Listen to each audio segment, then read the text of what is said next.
Hi, I'm here with Terry Tamminen, the director of the Climate Policy Program at the New America Foundation, and one of the motivating forces behind this conference. I wanted to start, Terry, by just asking you what you think is the significance of this conference in the bigger climate picture, which is obviously extremely volatile right now and extremely, lots changing really quickly. I think there's really two audiences for this. One is the U.S. federal government, for them to understand that unlike 10 years ago, the time of people thinking about ratifying Kyoto, now we actually have the work being done in the country, in the states, in the cities, to reduce greenhouse gases, to develop more renewables, to be more energy efficient, so that we can come up with a comprehensive climate plan and a goal to reduce greenhouse gases at our federal level. And now clearly with the new administration and with what President-elect Obama said this morning here at the summit, we know that the willpower is there at the federal level to take advantage of these seeds we've planted in the states and cities. I think the second thing then is, given that new reality in America, that we now take that to the world, and that's the second big message of this summit, because we have leaders from 20 countries, and we'll be signing some agreements and kicking off a series of efforts to work with other countries so that we create that same kind of DNA going forward to Copenhagen to get a deal post-Kyoto.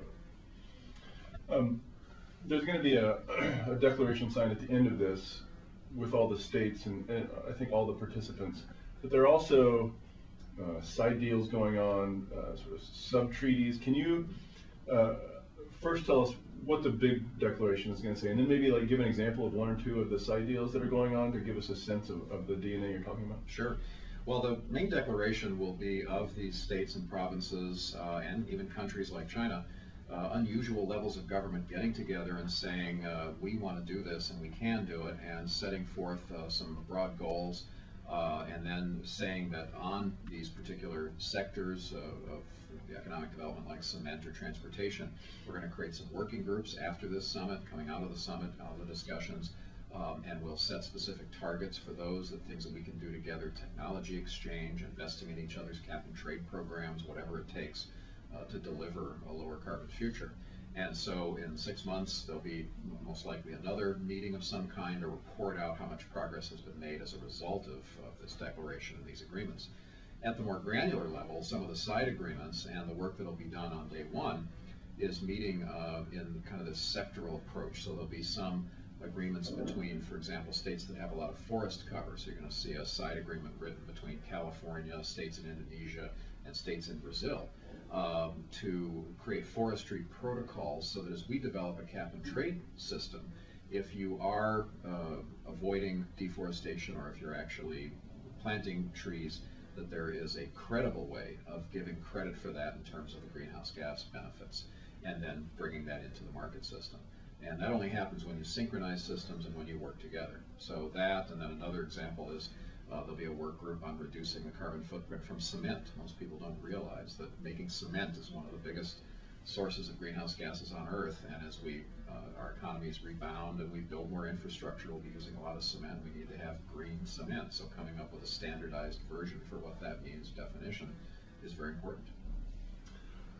What would you like President Obama to do with this kind of skein of agreements that he'll be inheriting? I mean, obviously there's a big debate at the federal level of whether to sort of start anew with the federal program or, in a sense, just to ratify what's already there.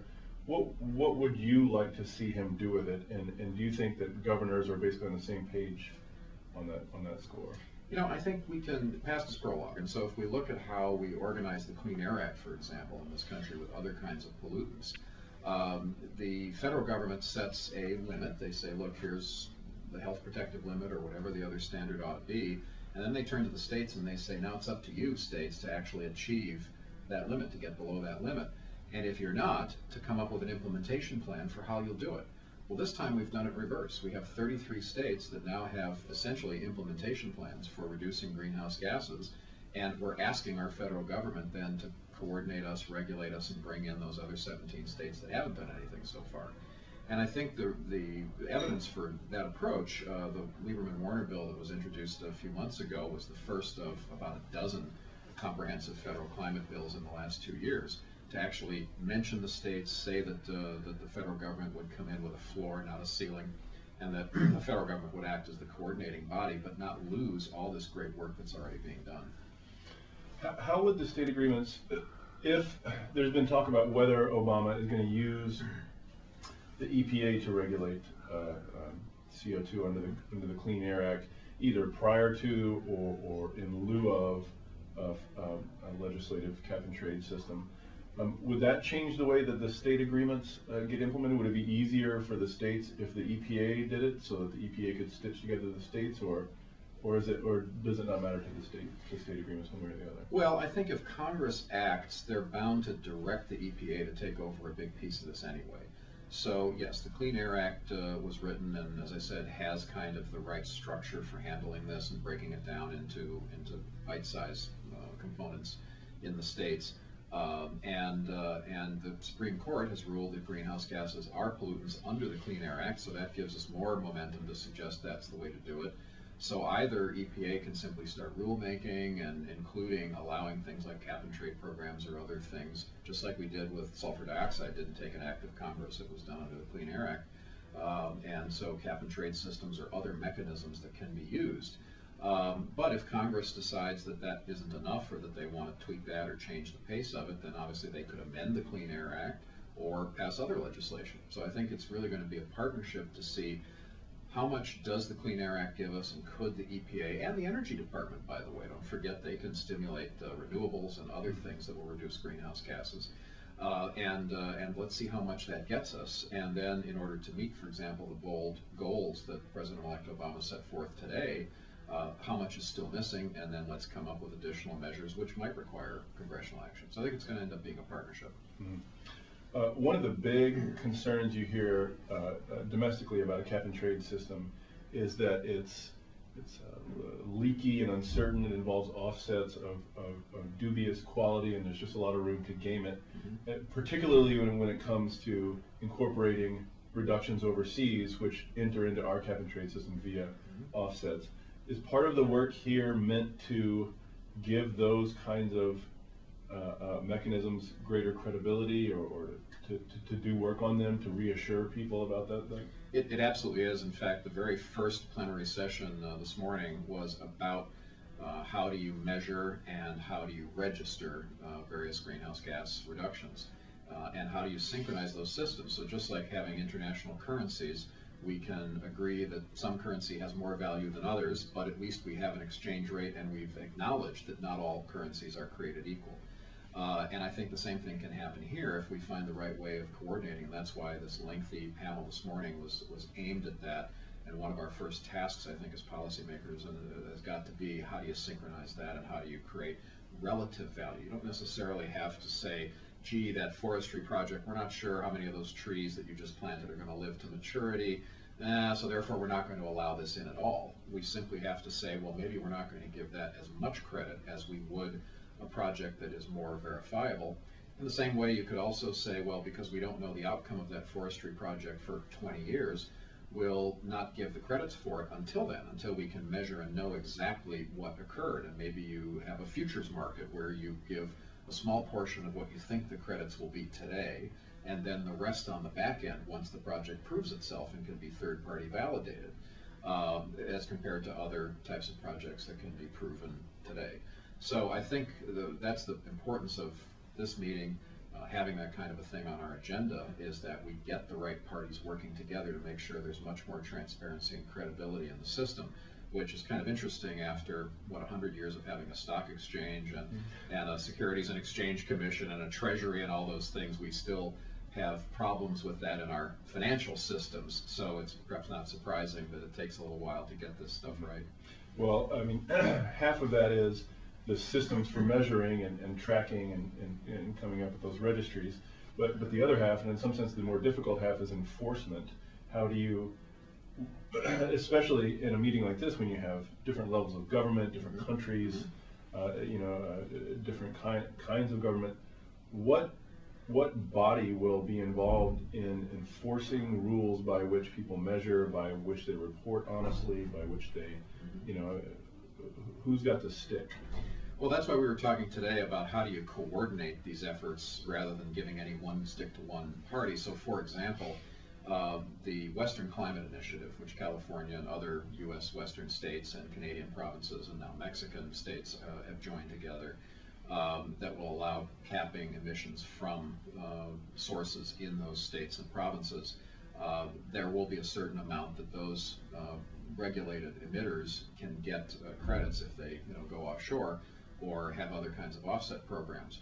Well, if say the Western Climate Initiative sets tough rules about third-party validation and standardized accounting, well, then it doesn't help, let's say China, for example, if they're putting together a program where they want to sell credits into that system, it doesn't help them to game the system if ultimately the validators and the auditors are going to find that out. So I think it encourages them to do the right thing in these projects, because sooner or later they'll be worthless if they don't follow those rules.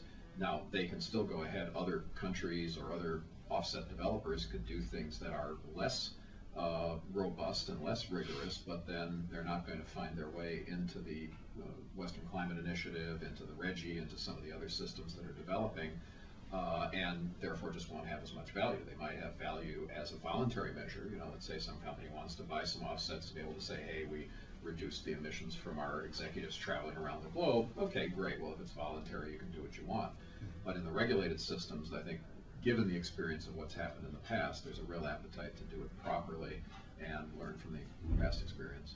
So is the hope that the U.S. being kind of the big gorilla in the room, in a sense, in terms of emissions and in terms of economy, sets the high standards that other parties will be forced to rise to meet those standards to get access to the market?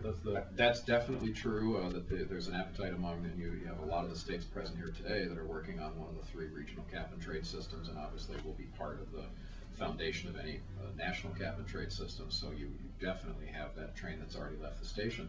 But I also think under Kyoto, which expires in 2012, and the European trading system, which its current compliance period ends in 2012, that after that, all of the countries that are working on these types of systems will learn from past mistakes and will want to get more rigorous in order to to be sure that they're getting what they're buying.